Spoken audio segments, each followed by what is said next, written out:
शुद्धोदकस्नानं समर्पयामि। वस्त्रम् उपवस्त्रम् ॐ सुजातो ज्योतिका स्वस्वर्णपरोधमा सतस्वभावाशोऽग्ने विश्वरूपकं शम्भवशविभावशो सर्वभूसादिके सौम्ये लोकलज्जा निवारिणे मयोपमादितेनुभ्यं वाससी प्रतिगृह्यताम्। वस्त्रान्ते जलं समर्पयामि गन्धचन्दनम्। ओम गंधर्वाकनस्त्वा बृहस्पति त्वामोगदे सोमो राजा विद्वान् क्षमादमुचत गन्धत्वानां दरादरतां वित्तपुष्टां गणेशणीं ईश्वरीं दामि हो भवे श्रियम्।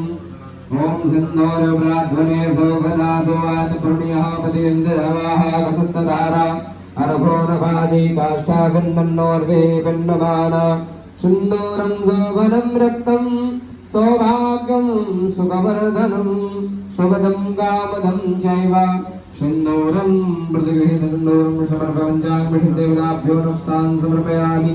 पुष्पं पुष्पमाल्याम् ओमोऽगदीः प्रतिमोदकं पुष्पपतिः प्रशोभरीः असवा इव सजित्वारेभिरुदः पारजिष्णवा माल्यादीनि सुगन्धेनि मालत्यादीनि वै प्रभु मया दानि पुष्पाणि पूजार्थं प्रतिगृह्यताम्।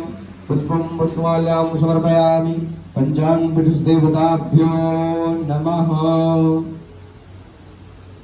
स्पान्दे दुर्वाङ्कुराणों काण्डात् काण्डात् परो हन्ति